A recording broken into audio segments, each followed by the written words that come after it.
خاوتي خواتاتي صباح الخير عليكم، مسا الخير عليكم اللي راح يشوفونا لو سوار، صباح الخير عليكم اللي راح يشوفونا مع الصباح. ازول في الاول والسلام عليكم. J'espère que vous allez bien, j'espère que vous portez bien ce 24 septembre 2022. Je sais que ce sujet ne fait pas beaucoup de buzz parce que c'est un sujet technique. Malheureusement, les Algériens et les Algériens dans notre pays, vous savez, ça c'est le propre des pays sous-développés. Et même dans certains pays développés, on échauffe des faits divers, salaces, ou là, des faits divers dégoûtants, ou là, des simples problèmes sociaux, suscitent beaucoup plus de buzz et de clics que des sujets économiques ou là sérieux qui ont un impact direct sur la population. Je vois dans les pays développés, ils étaient insouciants, négligents, ils pensaient que la richesse était éternelle, que leur vie n'allait jamais être bouleversée par les problèmes ou là par les crises.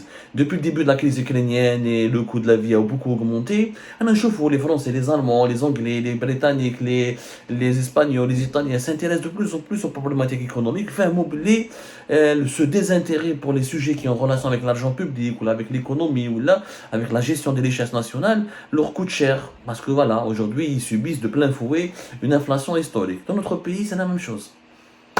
بلادنا عندنا واحد المشاكل اقتصاديه ومشاكل يعني ثروات وطنيه عندنا واحد الثروات نورمالمون dans notre pays nous devons c'est clair que nous ne pouvons pas ne pas être touchés par la crise mondiale que ce soit celle qui est née après la pandémie de la Covid-19 ou celle qui est née à la suite de la guerre en Ukraine, mais nous avons les atouts nécessaires et les richesses qui nous permettent de réduire l'impact de cette crise. Et pourtant dans notre pays les révélations d'Algérie partent sur ce sujet, notamment sur la gestion et le massacre des gisements du gaz naturel qui implique l'avenir de notre pays. Et je عايشين بالغاز والبترول ما عندناش حاجه واحده اخرى 97% à 96% de nos revenus en devises c'est du gaz et du pétrole et le reste ce qui reste dans les soi-disant exportations hors hydrocarbures c'est en relation c'est des produits chimiques ou là et quelques petites industries qui ont en relation directe avec le pétrole et le gaz donc c'est la vache البقره الوحيده اللي عايشين بها اللي جبنا الحليب. La seule vache laitière de notre pays c'est le gaz et le pétrole et malgré cela notre population est indifférente. Nous avons sorti un scoop un scoop qui fait froid dans le dos. Il y a un grand cabinet américain qui s'appelle DMN. C'est De Gloyer and McNaughton. C'est compliqué de le dire en anglais, DMN, De Gloyer and McNaughton, qui sont basés au Texas, à Dallas, au Texas, dans les États-Unis. C'est le plus grand cabinet spécialisé dans l'industrie pétrolière. Le cabinet, c'est l'évaluation des ressources des hydrocarbures d'un pays, comment préserver ses réserves, la modélisation des réservoirs, qu'est-ce qu'il y a dans les réserves des gisements des hydrocarbures, les analyses géologiques et pétrophysiques. C'est le numéro 1 mondial dans ce domaine-là. C'est-à-dire que DMN, De Gloyer and McNaughton, c'est combien il y a de pétrole et de gaz dans un pays donné et qu'est-ce qu'il y a dans les réservoirs et comment on peut produire ou extraire ces hydrocarbures. Numéro 1 au monde, DMN, De Gloyer and McNaughton, c'est très connu là, c'est les références numéro 1. Ils connaissent bien l'Algérie, ils travaillent avec l'Algérie depuis de nombreuses années, minimum 2005-2006, ils travaillent avec l'Algérie, ils font des évaluations, des études, et ils fournissent à son intérêt des évaluations, des modélisations et des études très importantes sur les gisements de notre pays, c'est eux qui assurent d'ailleurs le suivi de la préservation de nos gisements, parce qu'ils ont des expertises importantes au niveau des analyses géologiques et pétrophysiques. Récemment, nous avons obtenu l'information, récemment, un rapport important de DMN, a été transmis à la direction générale de son attaque. واش يقول le rapport يقول يا ودي ردوا بالكم نقولها لكم بالعربيه باش كاع تفهمونا يا ناس باسكو هذا c'est un sujet important. ردوا بالكم concernant la mauvaise gestion ou la gestion dangereuse des gisements du gaz et du pétrole dans notre pays. ردوا بالكم il y a un mode de gestion très dangereux des hydrocarbures vraiment. وعلاش un mode dangereux? Nous avons على بالكم بلي un gisement تفهموا مليح un gisement نعاودها لكم de pétrole et de gaz il a une durée de vie. Le gaz et le pétrole, c'est pas éternel. La moyenne de vie d'un gisement est de 13 à 15 ans, 20 ans. Pour les gisements moyens. Pour les grands gisements, en 30 ans et 40 ans. À partir de là, la production baisse beaucoup et le gisement va disparaître, il n'y aura plus rien à extraire. Là, nous avons deux grands gisements dans notre pays. On a le gisement de Hassim Saoud et on a le gisement de Hassermel. Le gaz, c'est le gisement de Hassermel qui nous permet de produire jusqu'à 57% de notre production nationale. Le gisement de Hassermel nous permet de produire entre 74 à 75 milliards de mètres cubes sur les 130 milliards de mètres cubes que nous produisons annuellement dans notre pays. Donc, Hassermel, c'est le plus grand gisement gazé d'ailleurs en Afrique. Et il était parmi les 3 grands gisements gazé au monde dans les années 60 quand il a été exploré et découvert à l'époque. Bon, المشكل وين راح؟ واش قال هذا لو رابور تاع دي ام ان تاع الكابيني امريكان؟ قال باللي يا جماعه حسر من تاعكم il risque de ne plus pouvoir produire de gaz et ne plus pouvoir donner à l'Algérie de gaz naturel d'ici 10 ans au maximum, voire plus, voire beaucoup moins, si vous ne respectez pas ce qu'on appelle l'entretien de ce gisement. C'est quoi l'entretien d'un gisement? Un gisement de gaz a besoin d'un entretien qui consiste à maintenir le niveau de pression au niveau du réservoir de ce gisement pour que le gaz puisse toujours être récupérable. Il faut donc toujours ce qu'on appelle réinjecter du gaz, le gaz qui traite le gisement. Qu'il y a une partie de ce gaz qui doit être, qu'on appelle ça le gaz réinjecté, qu'il faut réinjecter, il faut le remettre, le replacer, le réinjecter dans le gisement pour que le niveau de pression soit suffisamment élevé au niveau d'un certain réservoir pour permettre ensuite à ce gisement de continuer de donner du gaz naturel.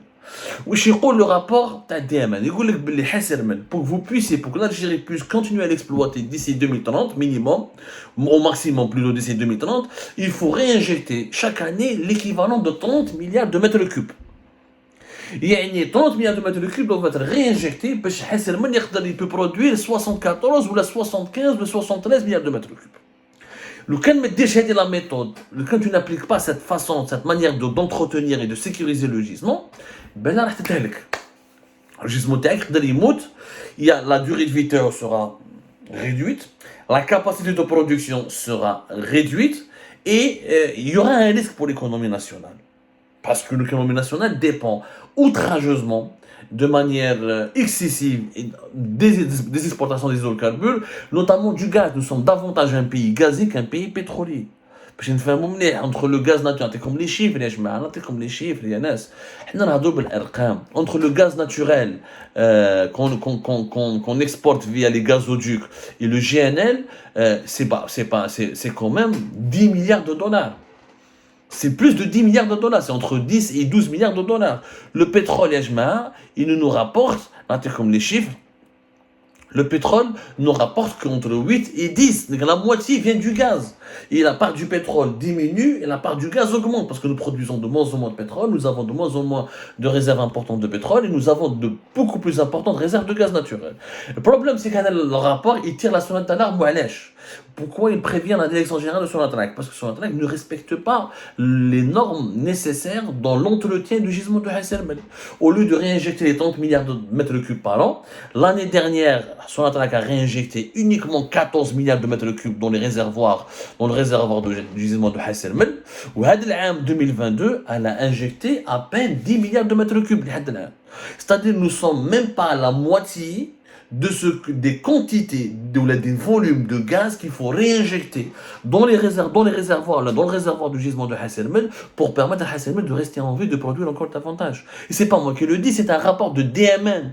C'est quand même un cabinet américain très prestigieux, De Gloyer and McNaughton. Si on ne me croit pas que la présidence de la République enclenche une enquête, elle part au niveau de la direction générale de Sonatrach, elle demande la copie de ce rapport à DMN, le dernier, qu'elle le lise. Ça tire la sonnette d'alarme. Avec la gestion actuelle de notre plus important gisement de gaz naturel, on est en train de se tirer une balle dans le pied.